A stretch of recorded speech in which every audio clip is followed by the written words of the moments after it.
So that's around 6 months of age. Average lang po yun sa When the world divides and the lines are drawn, we'll join our hands, you know we'll keep holding on. Every wall will fall. It's a park. The sun will start to shine. In the darkest times, we'll still see the signs. We're rising up and we're standing tall. We might stumble, we still won't fall. With every challenge, we will find our way. 'Cause every step we take brings a brighter day. At kami ng Gab is Makati Girl for today. Hey, Gab. First time to go to the dentist. Are you excited? Hello. Yes. Ikita muna tayo. Work pa din siya. Dentist time.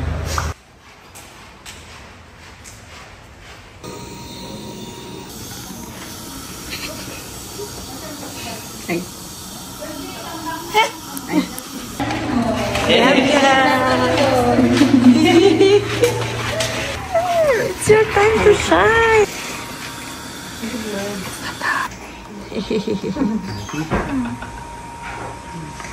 Wow. wow. Okay, this is why you can. So today is Gab's first dental visit. So I'm going to give a mother's class. In this case, it's parents class already. Kasi both parents are present. So first is when should you bring your child to the dentist? So that is when the first tooth comes in. Yan. So that's around 6 months of age. Average lang po yun sa most kids, no? Or before the first birthday. So si Gab, medyo lumagpas na. No. Bagong newly erupted pa naman yung mga teeth niya. So, Biglang biglang dumami. So why do we need to say baby teeth? First of all, the kid uses it for mastication. Pinapangkain niya.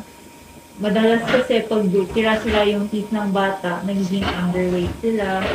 And then, na-affect din yung growth and development nila because, of course, hindi sila nakakain ng maayos. And then speech, siguro ngayon she's learning how to talk. Yes. Little by little. Go, Gab. Kailangan din yung complete set of teeth para mag-pronounce yung certain words and letters na maayos. Yes. And of course, aesthetics. So, ito yung parang pinaka-main concern. But, sa panahon ngayon, nagiging ano pa. No, you're talking, you understand. Of course, dapat pretty si Gabi. So, dapat complete yung, niya, yung teeth niya. Wow. And then, space maintenance. Kasi pag maagaw na extract yung teeth due to cavities, yan yung nangyayari. Yung teeth kasi natin, it acts as a natural space maintainer. So, pag nabunutan ng maaga, nakukulang na yung space dun sa jaw to accommodate the permanent teeth. Kaya, yan, nagka-crowd siya. Makes sense. Okay. You're listening, Gabi? You understand? Say opo. Say, Yes. Opo. Okay. Kaya natin gusto din si Gabi here sa dentist is to establish the dental home. So the dental home is the ongoing relationship between the dentist, the patient, and of course the caretakers, diba? Sa bahay. So hindi lang po si patient ang dapat aware dito, diba? Kasi bata pa siya. Pero kasi gusto natin the entire members of the family kasi is also taking care of their teeth. Yes. Not just her. Yes, everyone. Okay. Panoorin mo to next time. I have to repeat this siguro pag medyo nag-mature na siya. Okay. Recorded naman eh. So, you can watch this. Okay. So, part of the dental home is to make sure na everyone knows how to brush your teeth properly. Let's start with using the correct toothpaste. So it should be at least 1,000 ppm fluoride. So Hindi ko madalas alam yan. naman, yes, yung mga brands like Colgate, Happy, madalas naman yan, 1,000 ppm fluoride and above po. Yan. So, pero yung mga nabibili sa mga healthy options, yan, usually wala siyang fluoride. Oo nga, yung mga organic. Kaya ako I didn't try na Yung organic mga again. organic, human nature, yan, wala siyang fluoride madalas. Pinigilan ko na yun. Dapat she should make use of a soft bristle toothbrush. So bibigyan ko siya today po niya. Wow! Such Here. cute! Inopen ko na because I also demonstrate how to brush your Oh, teeth. grabe naman, Gab! And then, ayan, yung age, that's age appropriate para sa kanya. Wow! Very Ayan good, po. Gab. Gab. Katerno mo. Yeah, and I chose pink. Yes! Oh my gosh. It's so you. And then, of course, the brush has to be changed. Wow! Excited! The brush has to be changed every 3 months po. Every 3 months daw. Yeah. Ha? 3 months. So that's, today is February, March, April, May. So mga June, palit na po. Oh, June. Parang June daw ba? Okay, so ngayon, konti pa lang naman yung teeth na present niya. Ito yung amount lang na kailangan. Cutie pie. Just a right size amount. Mhm. Tapos kasi, yun nga, nag-worry kasi yung mga ibang parents mo na, di ba toxic daw yung fluoride, ganyan. Eh, kung ganyan lang naman kakonti yung gagamitin, it's nothing to be afraid of. So, kahit It's malunok negligible. niya, kung malunok niya, okay lang po. Kasi sobrang konti lang naman. And then, how often should she brush her teeth? Dapat 2 to 3 times a day. So, 2 minutes. not actually right after eating, but mag-wait lang ng konti for mga 30 minutes bago siya mag-brush ng teeth. Kasi right after eating, acidic po yung environment ng oral cavity. Okay. So pag nag-brush, lalo po siya nagkakos ng damage sa teeth. Pag nag-brush right away. So you should wait like Is that true around for 30 everyone? Even Yes. adults? Even 30 adults, minutes? Ganyan. 30 minutes after eating. Parang dinidistribute natin more yung acid kapag Yes. ano. Hindi ko alam yun. Ako based time sa kain. I mean, based ako sa time, not sa kain. So, okay. So, ganyan. So, magandang gawin para mas back to normal yung pH ng mouth, mag-drink ng water muna, and then wait for 30 minutes. Then usually, pwede naman toothbrush na. Okay. So, brushing should last mga 2 minutes dapat para maging effective siya. So, 2 minutes na. And of course, yan, kasama sa 2 minutes is brushing lahat po ng surfaces na nito. Usually, ito yung nami-miss, yung sa too big for her. So, ang gagawin nating technique today is the knee-to-knee position. Thank you. Yes, ganyan. Oh, ko agad sa'yo. So, ako, as the operator, I'll sit here. Siguro si Ate Liz can sit there later. Okay. Tapos Sige. yung head ni Gabi should be on my lap. Kasi I have to demonstrate din paano i-brush siya at home. Sa bed, pwedeng sa bed din siya gawin. Okay, okay. Oo. Kaya tada mo to.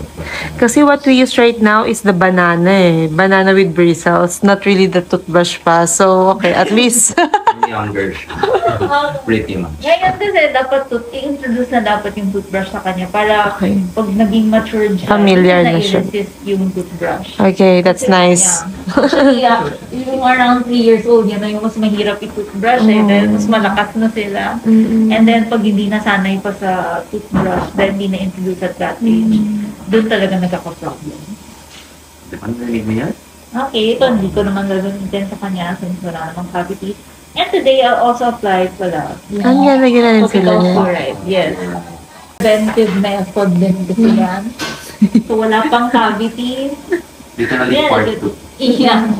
Pangpatibay po ng teeth. To build stronger bonding. Yes, and then, Money.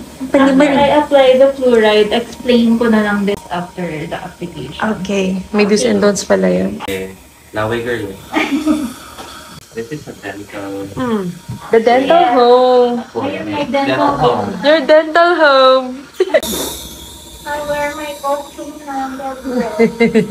Bottom slice, diba? Is blue. And you're pink. And Wow. mommy's green. Wala lang. Yan lang. I feel the... Oh no, here we go. Love, love. Gab, gab. Ayan lang. Babab. Siguro let her hold, pero... Toy. Love, love toy. Nice toy. Love toy only Nice down. toy. At least nakikita niya ako dito. Truth me. Look at daddy na lang. Please, dito ko ito. Dito may fluoride toothpaste. Yan po. May nakalagay Wow. na 1,000 ppm. Pero, yung other brands naman natin, yan naman din na. What's ppm? Part per million. Part per million. Yes, she's curious. Okay, pwede na po yan. Like Yo. that amount. Oh, after 1 to 2 ata. Tama ba? Higana natin siya, kuya. Gab, we need to Gab lie down na. na kasi di natin madedemo yung right method. Oh, okay na, Gab. Lie down na. Can lie down na. Okay.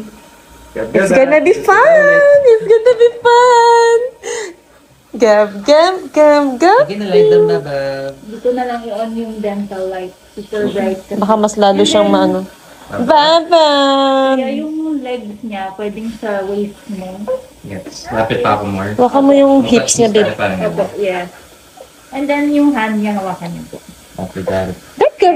Gab, Gab. Bab. Gab, Gab. Sige na. Gab, Gab.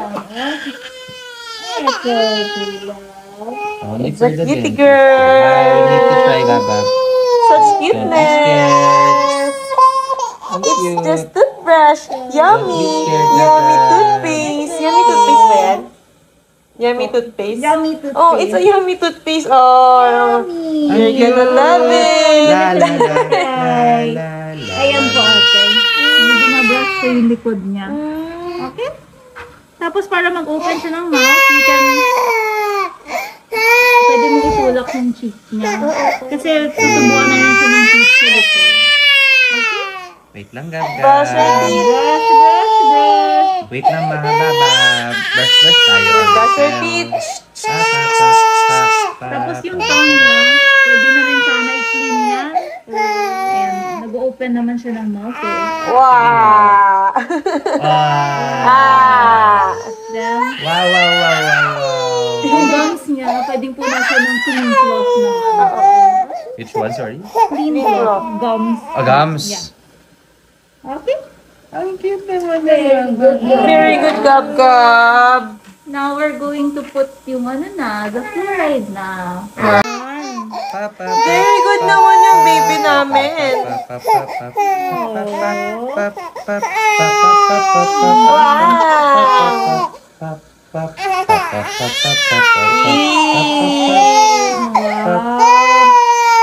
Wow. Yan. Okay. Smells good. Wow.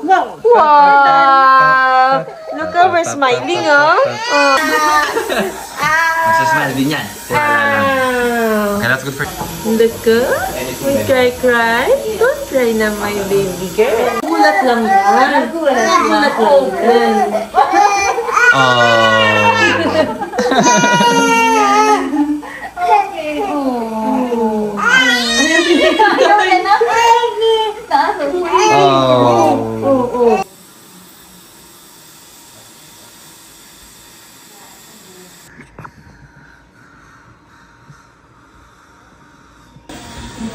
Tulog ang baby buk-buk.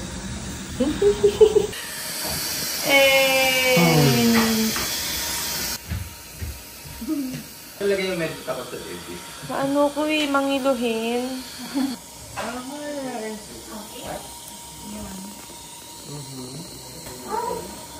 Kinakabahan ka? Ano naman? Excited ka? Yay! Yay! Thanks, Lucky, for our dental. Check-up. Dental check-up. Ayun na siya. Chuk! Okay. Ito yung sinabi ng question natin na yung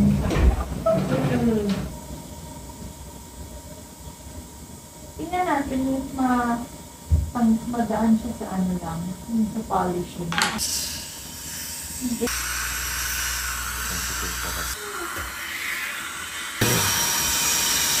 Sensitive nga lang. Sino?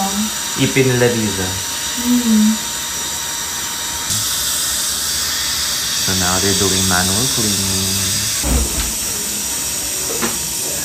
Anyway, you're about I think more than halfway done ka na muna. Ngayon mo na nalaman yun, no? Na This is personal. The teeth. hello! Wala naman siya.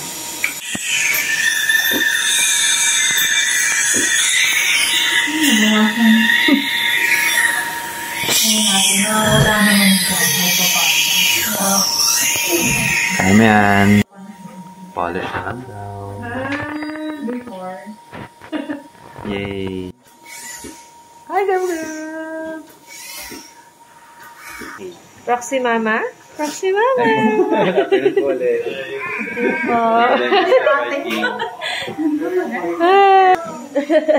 Ayan! Ang cute!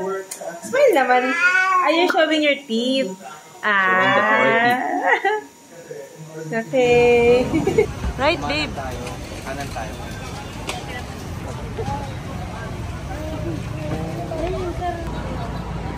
Sino po dito sa mga nandito?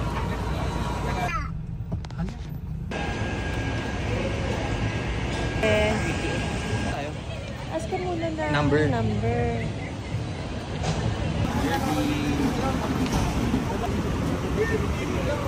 Gab-gab! Ito yung mga Hi! lettuce. Uy!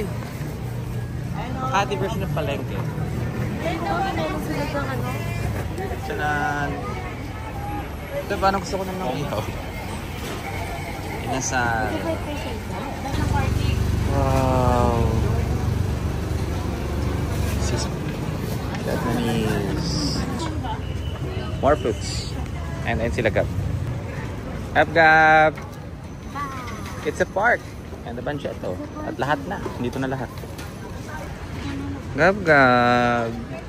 Kita mo yung mga nasa paligid. Yummy foods. But they're closing na.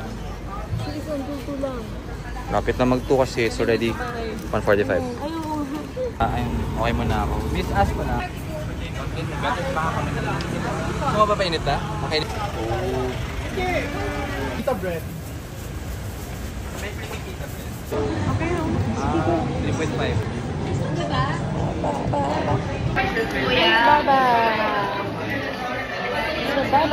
Kasi na lang yung part na merong sauce sa balat. Tapos yung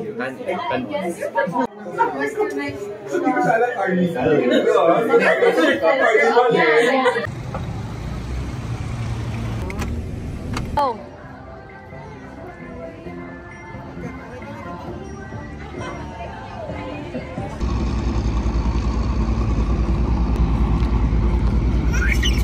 wow, Naman!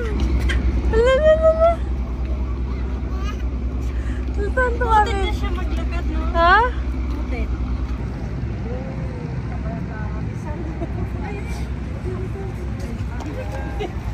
Hindi na